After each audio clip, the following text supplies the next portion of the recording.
fuera del contexto del autor, tenemos el contexto del testamento. ¿Okay? Entonces, números 5 y 6 están un poco más específicos. Entonces, podemos decir, ok, tenemos lo que Pablo dice en 1 Corintios 14, dice esto, en el contexto del resto de la frase, en el contexto del resto del párrafo, en el contexto del resto de ese capítulo, en el contexto del resto del libro de 1 Corintios, en el contexto del resto de las escrituras de Pablo. Especialmente hay 2 cartas a los Corintios y sus otras epístolas para entender la perspectiva del autor. Y en el contexto también del resto del testamento. Pablo no puede decir algo que está en contra de lo que Pedro dice, porque los dos están escribiendo bajo la inspiración del mismo Espíritu Santo. El Antiguo Testamento estaba bajo la ley. El Nuevo Testamento está bajo el nuevo pacto que Cristo ha hecho en la cruz con nosotros. Entonces, tenemos que tener el contexto del Nuevo Testamento y del Antiguo Testamento. Y después de esto, y esto es lo que ya volvemos a lo que está en nuestro texto, el contexto de toda la Biblia.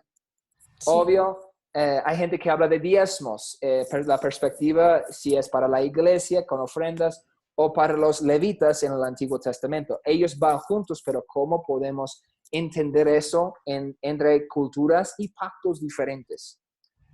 Esto nos ayuda también. Entonces, aquí en el Nuevo Testamento, pero ¿cómo veo esto a la luz del Antiguo Testamento o del Antiguo Testamento a la luz del Nuevo Pacto en el Nuevo Testamento? Porque no están en contra. Y hay gente que dice, no, Cristo anuló la ley. No, Cristo no anuló la ley. Hasta dice esto. Cristo cumplió la ley. Entonces tenemos un nuevo pacto que nos ayuda. Por eso puedes comer chicharrón de chancho. Pero no es que va en contra, es cómo andan juntos. Y cuando nosotros vemos conflictos, normalmente el problema no es que la Biblia se contradice, porque no se contradice. Si hay un problema de conflicto, normalmente es nuestro entendimiento. ¿Me explico? Sí. Ok. Entonces, si seguimos este sistema, esta orden de contextos, la palabra, la frase, el versículo, el párrafo, el capítulo, el libro, los autores, las mismas escrituras del mismo autor, el testamento y la Biblia, esto nos ayuda. Saliendo de esto, tenemos el contexto histórico o cultural, o historia y cultura. Ok, ¿cómo puedo interpretar esto a la luz de la cultura del primer siglo? ¿Qué estaba pasando? Por ejemplo, la semana pasada yo hablaba acerca del concepto de Persia, y Roma y la franja de Israel que estaba entre ellos. Entonces, tenemos que entender la historia. ¿Por qué Herodes se espantó cuando los Reyes Magos llegaron del Oriente, pero él estaba aliado con el Occidente? Entonces, tenemos este concepto. Entonces, vamos a hablar de un poco de estas clases. Y finalmente, el contexto literario. ¿Qué clase de literatura es? ¿Es una canción? ¿Es un salmo? ¿Es un proverbio? ¿Es historia? ¿Es una carta? ¿Es informativa?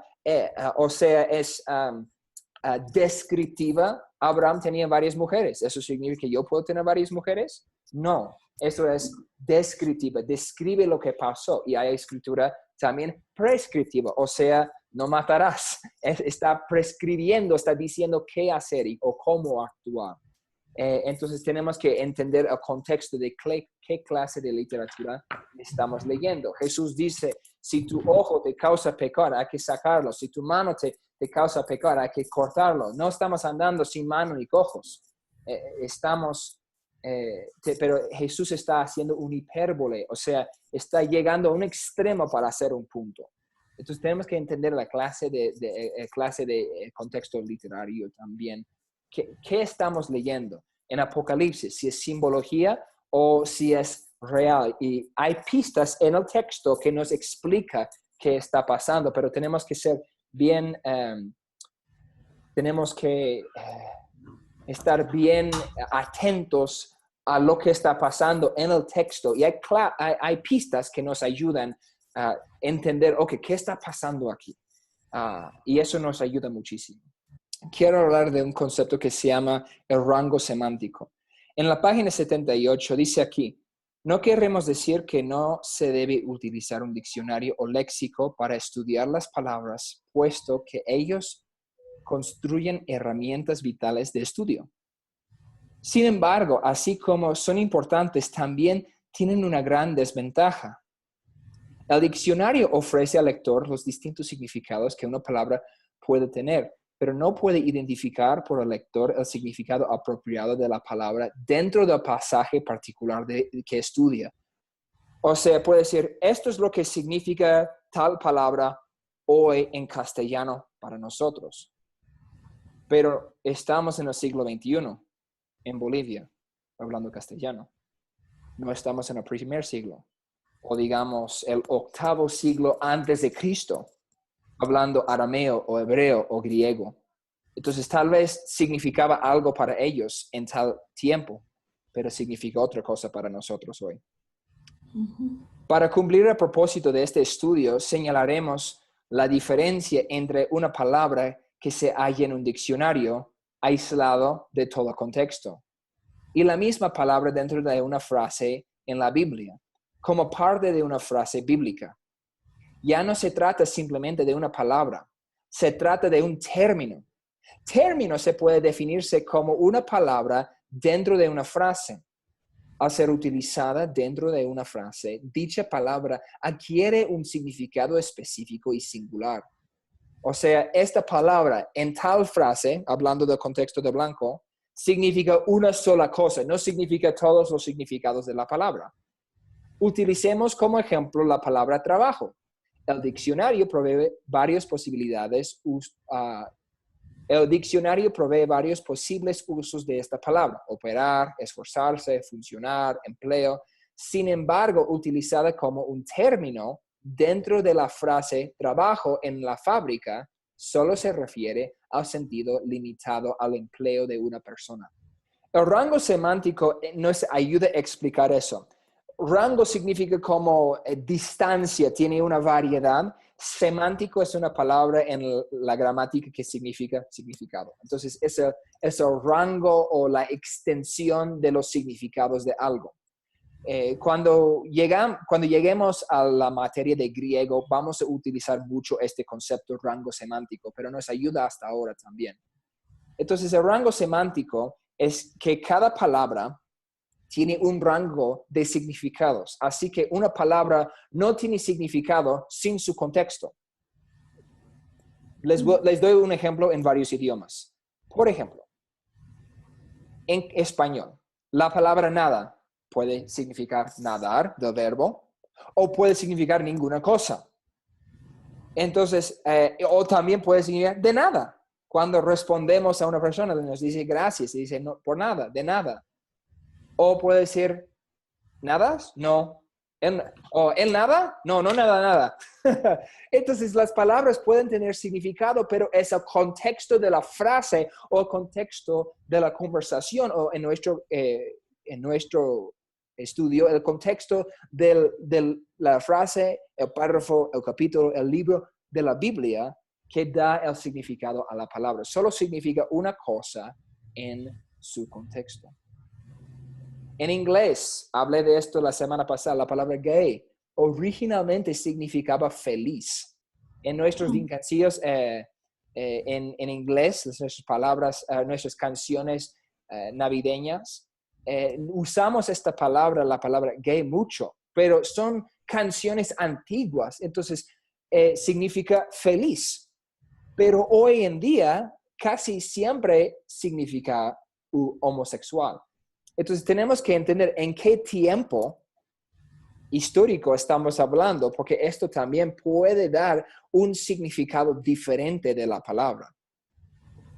Y en el griego koiné, o sea, el griego del Nuevo Testamento, la palabra ángelos significa mensajero, pero también significa ángel. Entonces tenemos que diferir, ¿qué es el significado? Porque ángelos, esta la palabra evangelio. Escucha la palabra ángel, evangelio, está ahí, porque es de ángelos, o ángelo es buen, es buen mensaje, o las buenas nuevas. Entonces tenemos que entender porque es la frase, es el párrafo que da el significado a la palabra. Y eso nos ayuda a interpretar mejor. Porque hay gente que va a un comentario, o no a un, ¿cómo se llama? A un Diccionario léxico. Un léxico, un léxico, y vamos a ver eso en el libro, que es más o menos un diccionario de los términos en sus idiomas antiguos, ¿ok? Entonces, de hebreo, de arameo, de griego, en nuestro contexto con la Biblia. Y dice, ok, estos son todos los significados de las palabras. Y hay pastores que van a un léxico y dicen, mira, significa esto y esto y esto y esto en su prédica. No, significa una de esas definiciones. Y la definición que significa está puesto por el contexto de la frase y el contexto del párrafo. Pastor, volviendo ahí sobre el diccionario léxico, quería pedirle, no sabe si nos puede aconsejar un léxico para comprarlo acá en Bolivia, porque yo no tengo un léxico. Esa es una buena pregunta. Voy a estar hablando ahora de los diccionarios y los léxicos aquí en el libro. Les sugiero los que están mirando este video en Cochabamba, Sociedades Bíblicas o la librería Emanuel. No estoy recomendando alguna de nuestras librerías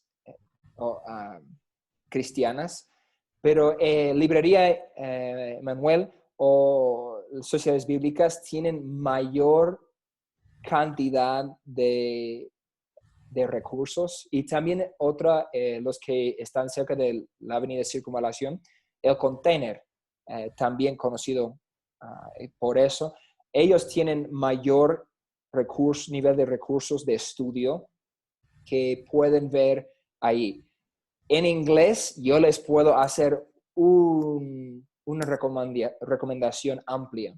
En español, esto no es mi fuerza, pero los trabajadores de Sociedades Bíblicas, los trabajadores de la librería Emanuel y también del Container, ellos piden buen material. Yo he ido a esos lugares, he mirado sus recursos, también cuando vienen a los eventos, cuando estamos en convenciones o algo así, están ahí con sus mesas.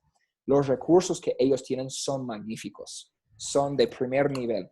Entonces, les recomiendo ir, y los que están en otras ciudades, no conozco las tiendas o las librerías que tienen acceso en esas ciudades, pero sé que Sociedades Bíblicas está en casi todas las ciudades de Cochabamba. Ellos pueden ser un buen primer contacto para recomendar un buen léxico, porque esto es una inversión. Yo sé que aquí en Bolivia a todo el mundo le gusta su fotocopia o quiere su cosa gratis.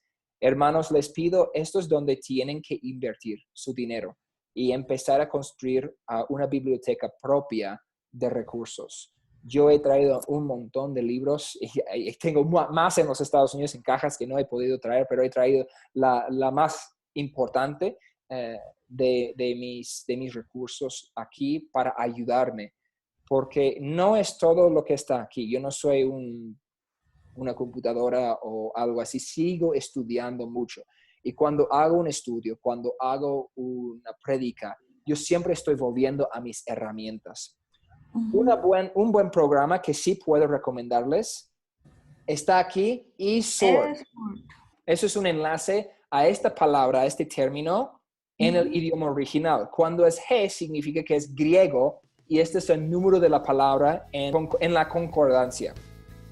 Entonces, si hago clic en esta palabra, y aquí está, esto es un comentario de esta parte de la Biblia, y aquí está, la palabra es dei, o esto es cómo se escribe en griego, eso es cómo se escribe el equivalente en el idioma original, y esto es cómo se pronuncia dei. Y después tiene el léxico de la definición o el rango semántico de la palabra, puede significar varias cosas.